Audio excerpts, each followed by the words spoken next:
আমি আপনাদের মাঝে যে একজন মদিনা শরীফ যাওয়ার সুযোগ পাবেন, আপনার কাছে একটি রিকোয়েস্ট থাকবে, রসুল পাকের কদমে আমার সালামটুকু পৌঁছিয়ে দিবেন। আল্লাহ পাক আমাদের সবাইকে মদিনার জিয়ারত নসিব করুক, আমিন। আমাদের স্বপ্ন শুধু রসুল পাক সাল্লাল্লাহু আলাইহি ওয়াসাল্লাম জিয়ারতে যাওয়া। ইনশাআল্লাহ। আমি পরীক্ষার্থী, আমি এটা যদি কোনো একটা কিছুর বিনিময়ে পুরস্কার স্বরূপ হলে আমি কখনো অ্যাটেন্ড করতাম না। আমি দাখিল পরীক্ষার্থী, শুধু রসুল পাক সাল্লাল্লাহু আলাইহি ওয়াসাল্লাম জিয়ারতে যাওয়ার জন্যই আমি এটাই করেছি। যিনি মদিনা শরীফ যাবেন অবশ্যই আমাদের জন্য দোয়া করবেন, আমরা যেন রসুল পাক সাল্লাল্লাহু আলাইহি ওয়াসাল্লামের পবিত্র রোজা মুবারক সামনে নিয়ে আসসালাতু ওয়াসসালামু আলাইকা সাইয়্যিদি ইয়া রাসূলুল্লাহ লাব্বাইক আল্লাহুম্মা লাব্বাইক মান যারা কবরি ওয়াজাবাত লাহু শাফাআতি এই হাদিসের অন্তর্ভুক্ত হতে পারি। সবাই আমাদের জন্য দোয়া করবেন। যাকে রাসূল সাল্লাল্লাহু তাআলা আলাইহি সাল্লাম কবুল করে সেই পারবে মদিনায় যেতে। এমনও মানুষ আছে যারা লক্ষ কোটি টাকার মালিক, আজ পর্যন্ত মদিনা জিয়ারত করতে পারেনি। আবার এমনও অনেক মানুষ আছে যারা রাস্তার ফকির, কিন্তু কোনো না কোনো মাধ্যমে নবী করিম সাল্লাল্লাহু তাআলা আলাইহি সাল্লামের রোজা শরীফ জিয়ারত করে।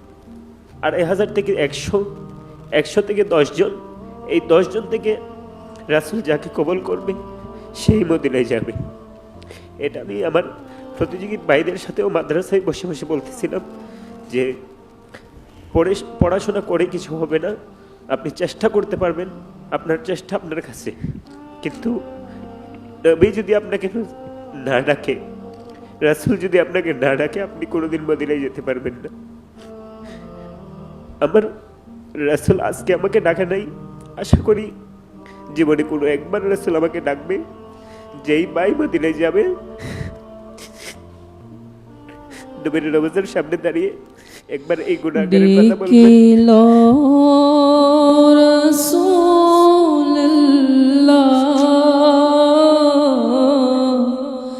রোজা পাকের কিনারে ডেকে লো রাসূলুল্লাহ,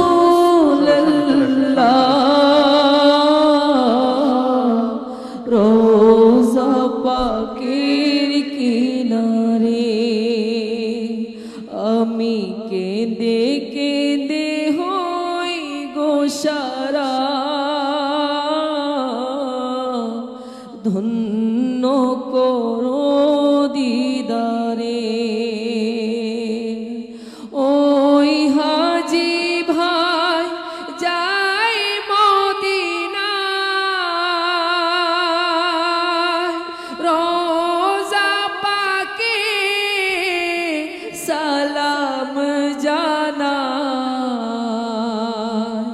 ওই হাজি ভাই যাই মদিনায়,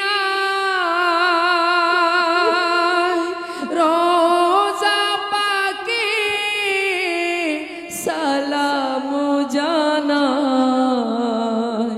মোদের অশ্রু ভেজা এ সালাম পাঠিয়ে দিলাম শিওরে। মোদের অশ্রু ভেজা এ সালাম পাঠিয়ে দিলাম শিওরে। ডেকে লো রাসূলুল্লাহ,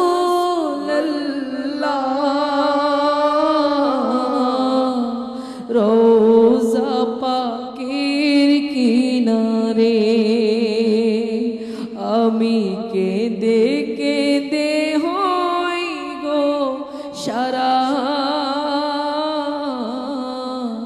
ধন্য করো দিদারে। আল্লাহ সবাইকে মদিনা নসিব করুক, আমিন। আল্লাহ কোন চোখকে মদিনায় না দেখে যেন কবরে না নেয়, আমরা যেন আমার রাসূলের কদমে একবার দাঁড়িয়ে সালাতু ওয়াসসালামু আলাইকা ইয়া রাসূলুল্লাহ বলে সালাম দিতে পারি।